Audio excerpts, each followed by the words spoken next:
Hello दोस्तों, आज एक बार फिर आपके सामने उपस्थित हुआ हूँ वन कॉन्सेप्ट वन क्वेश्चन की इस सीरीज में। आज आपके सामने एक महत्वपूर्ण कॉन्सेप्ट मैं लेकर आया हूँ। देखो, जिसका पहला पॉइंट ये कि किसी समुच्चय ए में अवयवों की संख्या n है, तो उसके घात समुच्चय में अवयवों की संख्या 2 की पावर n होगी।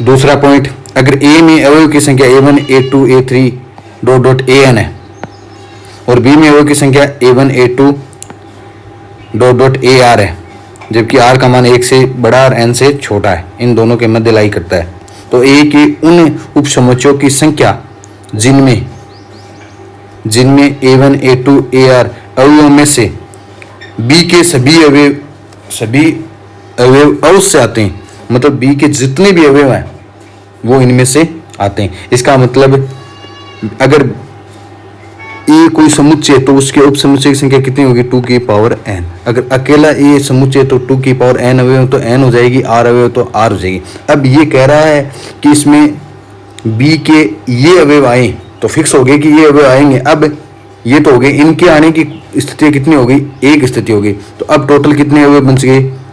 2 की n माइनस r। उनमें से सभी अवयव लेने, b के क्या लेने? सभी। तो टोटल कितने अवयव हैं b में? r में से सभी लेने की सिलेक्ट कैसे कर सकते हैं? r c r। अब के 2 की power n minus r, r c r का मान कितना होता है? 1। तो 2 की पावर n माइनस r। तो b के सभी अवयव आए, इनके उपसमुच्चय की संख्या कितनी होगी? 2 की power n minus r। b का कोई अवयव नहीं है, इसका मतलब r में से कुछ भी शामिल नहीं करना है।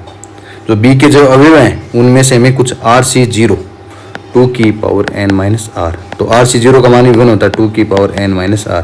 कोई अवयव नहीं आए, सभी अवयव आए, उनकी दोनों स्थितियां टोटल स्थितियां बराबर है। b का कम से कम एक अवयव अवश्य है, कम से कम एक अवयव आए। कम से कम कितना आना चाहिए? r में से कम से कम एक अवयव ले सकते हो, 2 की पावर n माइनस r। कम से कम कितना अवयव लेना है? 1।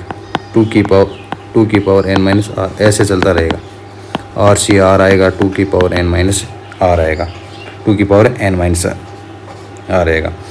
अब कह रहे हैं b का ठीक एक अवयव आए, b का ठीक एक अवयव आए तो rc1 2 की पावर n माइनस r। अगर b के ठीक दो अवयव पूछता तो rc2 कर देते, 3 पूछता तो rc3 कर देते और 2 की पावर n माइनस r कर देते। b का अधिकतम एक अवयव आए, अधिकतम एक अवयव आना चाहिए। कोई नहीं आए वो भी कोई बात नहीं, लेकिन अधिकतम एक ले सकते हो। तो एक स्थिति बन सकती है rc0 rc1, अधिकतम एक ले सकते हो, 2 की power n minus r। rc0 का मान 1, rc1 का मान r, तो 2 की पावर n माइनस r। अब देखो, ये जो 3 नंबर पॉइंट है, इसका ये हमारे पास जो स्थितियाँ हैं, इसको थोड़ा सा हम सिंप्लीफाई कर सकते हैं। कैसे सिंप्लीफाई कर सकते हैं? देखो, सब में 2 की पावर n माइनस r, 2 की पावर n माइनस r, 2 की पावर n माइनस r, ये कॉमन आ सकता है। क्या आ सकता है? तो इसको मैं यहाँ लिख के आपको समझाता हूँ। सब में से 2 की पावर n माइनस r बाहर आ जाएगा, यहाँ से बचेगा rc1 rc2 rc3, ऐसे चलता रहेगा, प्लस rcr। देखो, मैं अंदर वाले कोष्टक के अंदर rc0 जोड़ दूं और rc0 घट माइनस कर दूं, कोई फर्क नहीं पड़ेगा। अब देखो, rc0 rc1 rc2 rc3, इसका मान कितना होता है? इसका मान होता है 2 की पावर, जो इस पे 2 की पावर r माइनस rc0 का मान 1। अब इसको अंदर मल्टीप्लाई कर देंगे तो देखो, 2 की पावर n माइनस r, 2 की पावर r से मल्टीप्लाई होगा तो 2 की पावर n होगा, माइनस 1 से गुणा होगा 2 की पावर n माइनस r। तो देखो, टोटल a में अवयव की संख्या का उपसमुच्चय, टोटल a में उपसमुच्चय की संख्या में से माइनस कर दें, इनमें b का कोई अवयव शामिल नहीं हो। क्या कर दें? b का कोई अवयव शामिल नहीं हो। तो इसको हम फर्दर सिंप्लीफाई करके सीधा याद कर लेंगे। कैसे याद करेंगे कि कम से कम एक अवयव शामिल हो तो हम इस टोटल उप समुच्चयों में से, टोटल ए में उप समुच्चयों में से वो माइनस कर देंगे जिसमें कम से कम, वो माइनस कर देंगे जिसमें बी का कोई अवयव शामिल नहीं है। बी का कोई अवयव शामिल नहीं है तो अभी हमने निकाला 2 की पावर n माइनस आर। ये सूत्र याद रखें। तो अपना ये कॉन्सेप्ट था। इस कॉन्सेप्ट पर अब हम क्वेश्चन करते हैं। तो देखो हमारे सामने पहला क्वेश्चन, एक समुच्चय में 2n+1 अवयव है। इस समुच्चय के उन उप समुच्चयों की संख्या जिसमें n से अधिक अवयव हैं। अब देखो सारे जो ऑप्शन हमारे n में है तो n का मान देखो, n का मान हम 1 लेंगे तो देखो n का मान हम 1 लेंगे तो दो ऑप्शन एक जैसे हो जाएंगे, तो n का मान 1 भी नहीं ले सकते। n का मान 2 लेंगे तो देखो 2 की पावर 2 4, यहाँ 2 से 2 की पावर 3 हो जाएगा, और यहाँ से भी 2 की पावर तो 2 भी नहीं लेना, तो n का मान कितना लेके करेंगे हम, n का मान 3। ये हम 5 सेकंड में ये काम कर सकते हैं कि n का मान क्या लेंगे, और बार बार क्वेश्चनों की प्रैक्टिस करेंगे तो हमें पता चल जाएगा। अब देखो समुच्चय में अवयव की संख्या कितनी हो जाएगी, 2 × 3 + 1 कितनी हो जाएगी, अवयव की संख्या 7 होगी। उन समुच्चयों की संख्या जिसमें अब देखो n का मान 3 से अधिक अवयव, 3 से अधिक अवयव, तो देखो 3 से अधिक अवयव का मतलब 3 से अधिक अवयव हो,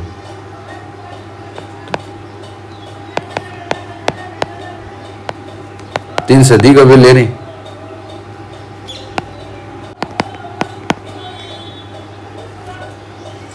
अब इसको सिंप्लीफाई कर लेंगे, तो देखो तो यहाँ से मान क्या आएगा, 7 6 5, नीचे इसको देखो 7c4 को हम लिख सकते हैं, 7c3 भी लिख सकते हैं, क्योंकि NCR बराबर होता है NCn-r के बराबर होता है, 3 2 1 लिख सकते हैं, प्लस 7c वो लिख देंगे, 7c2 लिख देंगे, इसको 7c1 लिख देंगे, 7c1 का मान 7, इसको 7c7 का मान 1, तो इसको सिंप्लीफाई कर दें, 6 35 प्लस काटेंगे 21 प्लस 7 प्लस 1 कितना आ जाएगा, 64। कितना आ जाएगा, 64। कितना आ जाएगा, 64। तो देखो n का मान 3 लेने के जी ऑप्शन में 64 बनेगा, पहले में बनेगा 64 नहीं बनेगा, दूसरे में 2 की पावर 4 16 बनेगा, तीसरे ऑप्शन में 2 की पावर 6 बनेगा, और 2 की पावर 6 कितना होता है, 64। तो कौन सा उत्तर होने वाला है, सी उत्तर होने वाला है। कौन सा उत्तर होना, तो ऐसे ऑप्शनों से भी हम आसानी से कर सकते, इस क्वेश्चन को हम आसानी से देख सकते हैं। इस पे आधारित एक क्वेश्चन और है, देखो यदि S में 1 2 3 4 5 अवयव है, तो S के ऐसे उप समुच्चयों की संख्या जिसमें अवयव 3 वो अवयव रखते हैं परंतु 4 को नहीं रखते हैं। इसका मतलब रिस्ट्रिक्शन लगा दी कि 4 को तो रखना है ही नहीं है, 3 को रखना है।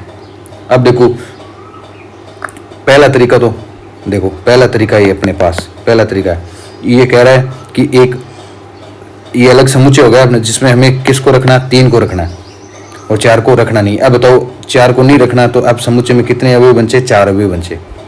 कितने बचे, 4 अवयव। 4 में से 3 को हमें रखना है, तो 1c1, बी में एक अवयव होगा 1c1, 2 की पावर n माइनस r, तो 4c1 सॉरी 4 - 1, तो कितना आ जाएगा, 8। कितना आ जाएगा, 8। 2 की पावर 3 हो गया, 8 आ जाएगा। तो इसका उत्तर क्या होने वाला, 8। एक तरीका तो ये। दूसरा तरीका हम ये इस प्रकार समझ सकते हैं। देखो इस समुच्चय में हमें कहना ये कह रखा कि उप समुच्चय की संख्या जिसमें 3 तो अवयव में रखते हैं परंतु 4 को नहीं रखते हैं। अब बताओ एक समुच्चय में रहेगा, इसकी कितनी स्थितियां हो सकती हैं, और उप समुच्चय में एक आए, अगर हम S के उप समुच्चय लिखें तो 5 उप समुच्चय होगा, ठीक है। फिर 1 वाले रख देंगे, ऐसे 1 वाले रख देंगे, फिर 2 वाले उप समुच्चय रख देंगे, फिर 3 अवयव वाले रख देंगे, और ये कह रहा है 3 तो आना ही आना है, उससे आना है, ऐसे रख देंगे। 4 को हमें लेना, तो ऐसे इस प्रकार उप समुच्चय बनाएंगे। अब ये कर का दूसरे एक आएगा तो एक आएगा, ये नहीं आएगा तो इसकी टोटल स्थितियाँ कितनी होगी? 2। इसी प्रकार 2 आए नहीं आए, इसकी टोटल स्थितियाँ 2। एंड 3 आएगा, अवश्य आएगा। 3 समुच्चय क्या नाम उप समुच्चय बनाए तो 3 तो हमेशा रहेगा, तो इसकी आने की स्थिति कितनी बन सकती है? 1। फिर 4 ये कह रखा 4, परंतु 4 नहीं है, मतलब 4 को आना ही नहीं है। 4 के आने नहीं आने की स्थितियाँ टोटल 2 हैं, लेकिन 4 को नहीं आने की स्थितियाँ कितनी है? 1। फिर 5 आए नहीं आए, 2 स्थितियाँ बन सकती है। तो टोटल कितनी स्थितियाँ हो गई? 2 गुना 2 4, 4 दूनी 8। ये दूसरा मेथड।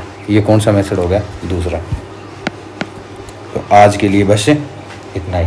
अगर वीडियो अच्छा लगे तो वीडियो को लाइक व शेयर, चैनल को सब्सक्राइब